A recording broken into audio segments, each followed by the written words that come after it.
मोडायचं हे मला कसं कळणार? गॅरंटी तुमचं लग्नच होणार नाही, आणि तुमचं लग्न झालं नाही तर रोहन आणि अधिराचं लग्न होणार नाही. एक मिनिट, रोहन आणि अधिराचं लग्न होणार आहे, पण मला तुमच्याशी नाही बोलायचंय. बोलायचं नाही असं कसं काय? तुम्हाला माझ्याशी बोलावंच लागेल. निलेश मध्ये खोड काढण्यासारखं काय हे कळल्याशिवाय तुम्हाला त्याच्या बरोबरचं लग्न मोडता येणार नाही. पहिली गोष्ट, लग्न मोडायला ते ठरलेलंच नाहीये, कारण स्थळ सुचवणं आणि लग्न ठरणं या खूप जास्त वेगळ्या गोष्टी आहेत. दुसरी गोष्ट, तुम्ही मला एखादं स्थळ सुचवाल तर त्या स्थळाशी लग्न करायला मी बांधीले का? नाही, मला कंपल्शनच नाहीये. तिसरी गोष्ट, ही जी काही लग्नाची सगळी जबाबदारी आहे ना, ती तुम्ही स्वतःवर घेतली आहे. त्यामुळे मी तुमचं ऐकेन हे एक्सपेक्ट करू नका. माझं लग्न ही मी, माझे आई बाबा, माझा छोटा भाऊ आणि माझी छोटी बहीण यांची जबाबदारी आहे, आणि आम्ही सगळे बघून घेऊ. तुम्ही त्यात पडू नका. हे बघा, तुमच्या भावानी अट घातली नसती ना तर मी यात पडलोच नसतो. माझा भाऊ तुम्हाला फोन करेल आजच. त्याने त्याचा हट्ट आणि त्याची अट दोन्ही मागे घेतलंय. नाही, तरी निलेशचा विषय संपलेला नाही अजून. निलेश तुमच्याशी लग्न करायला तयार होता, पण तुम्ही त्याला नकार दिलात. आता काय करायचं निलेशनी? अहो, सर्वसामान्य माणसं जे करतात ना तेच करायचं. एकाने नाही सांगितल्यानंतर दुसऱ्याने काय करायचं? एक नवीन स्थळ शोधायचं आणि त्या व्यक्तीबरोबर आपलं जुळतंय का बघून लग्न करून टाकावं. पण त्याचा दोष काय ते तरी सांगा. परत तेच बोलतोय हा माणूस. मी का सांगू तुम्हाला? तुम्ही कोण लागता माझे? मी तुमच्या भावाच्या होणाऱ्या बायकोचा भाऊ लागतो. हो का? अरे वा वा वा, मीही तुमच्या बहिणीच्या होणाऱ्या नवऱ्याची बहीण आहे, पण म्हणून तुम्हाला सगळं सांगायला बांधिले का? तर नाही. आणि मी तुम्हाला शेवटचं सांगतोय, नीट लक्ष देऊ नाही का? आज जर दिवसभरात मला रोहनचा फोन आला नाही तर उद्या सकाळी मी तुमच्या घराखाली येऊन उभा राहणार आणि उद्याच तुमचं स्वयंवर रचणार. हो, हॅलो, माझ्या घरी नका. अशक्य आहे हा माणूस.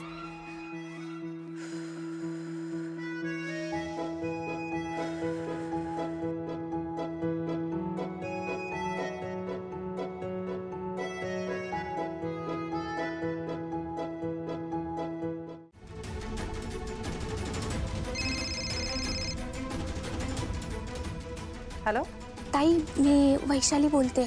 हा, बोल का ताई. आपलं बोलणं झालं याबद्दल समर सरांना तुम्ही काही बोलला नाहीत ना? नाही. नक्की नाही? म्हणजे ती मोठी लोक आहेत तो, यामुळे काही प्रॉब्लेम नको व्हायला. नाही, मी त्यांना तर काहीच नाही बोलले, आणि डोंट वरी, नाही बोलणार मी. वैशाली, तुमचं प्रेम, तुमचं लग्न या कुठल्याही गोष्टींमध्ये मला अडथळा निर्माण नाही करायचा आहे. खरं सांगू का, मीच ह्या सगळ्यामध्ये खेचले गेले, आणि मी प्रॉमिस करते मी नाही बोलणार काही. मुळात मी त्यांना आन्सरेबलच नाही आहे, त्यामुळे मी कशाला त्यांना काही सांगेन. मी निलेशला नकार कळवलेला आहे आणि माझ्यासाठी तो विषय संपलाय. थँक्यू ताई, तुमच्यामुळे मला माझं प्रेम परत मिळालं. निलेश माझ्याकडे परत आला. आता देव करो आणि तुमच्या आयुष्यात पण तुमच्या प्रेमाचं माणूस लवकरात लवकर येऊ. बापरे, बघूया ते मिळेल किंवा नाही मिळेल. मी काही आता फार एक्सपेक्ट करत नाहीये, पण तुमचं लग्न ठरलं की मला सांग बरं का, आणि मला बोलव लग्नाला, मी येईन. Wish you a very very very happy married life. Thank you ताई, भेटू लवकरच. Good night. Bye. Good night. खोटं बोलणारी लोक डोक्यात जातात, माझ्या इरिटेट करतात मला. ती रोहनची ताई ना एक नंबरची मठ्ठ आहे. खोटारडेपणा करायचा, आणि कोणाबद्दल खोटारडेपणा करायचा? मीच पाठवलेल्या मुलाबद्दल. आता तिला एवढं कळत नाही की तो मुलगा मला सगळं खरं काय ते सांगेल. हा रोहन ना खरं तर खूप चांगला मुलगा आहे, फक्त खोड काढण्यासारखी त्याच्यात एकच गोष्ट आहे, ते म्हणजे त्याची बहीण. आणि हे सगळं मी त्याला आता आला ना की सांगणार मी त्याला. ऐक, तू हे सगळं बोल त्याच्याशी, पण अशा भाषेत नको.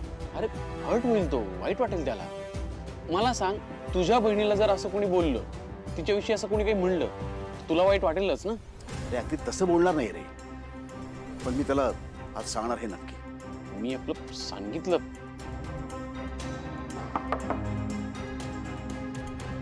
तुम्ही मला इतक्या अर्जंटली इथे बोलवलं? हा, ये ये.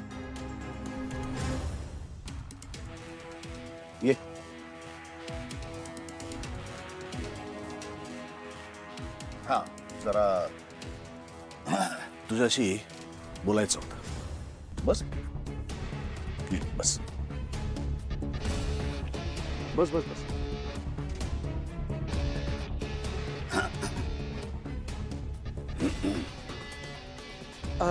तू काय घेणार आहेस? चहा, कॉफी, सरबत काही? म्हणजे शांतपणे बसून बोलताय नाही. थँक्यू सर, पण मला काही नको. काय झालं ऍक्च्युली?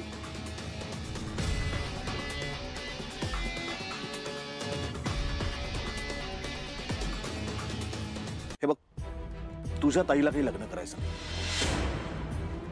म्हणजे मी त्यांना स्थळ पाठवतोय आणि ते असं काहीतरी चित्रविचित्र कारण काढून स्थळ नाकारताय. आपण फोर्स नाही करू शकत, आपण फक्त प्रयत्न करू शकतो. हो बरोबर. म्हणजे आपल्याला कितीही दुसऱ्याचं भलं व्हावं अशी इच्छा असेल, पण त्या दुसऱ्याला स्वतःचं भलं व्हावं अशी इच्छाच नसेल तर आपण काय करू शकतो? हो की नाही? त्यामुळे मला असं वाटतं की तू तुझा हट्ट सोडून दे. म्हणजे समर सर, त्याला कळत नाहीये.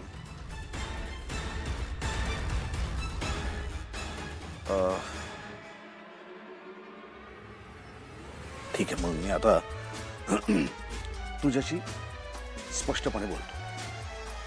ओके. तुझ्या ताईला लग्न करायचं नाही. म्हणजे होतंय काय की मी त्यांना स्थळ सुचवतोय आणि त्या काहीतरी चित्रविचित्र कारण काढून त्या स्थळ नाकारताय. आणि हे असं ना जगाच्या अंतापर्यंत सुरू राहणार. म्हणजे मी त्यांना स्थळ सुचवत राहणार आणि त्या काहीतरी चित्रविचित्र कारणाने त्या स्थळांना नाकारत राहणार.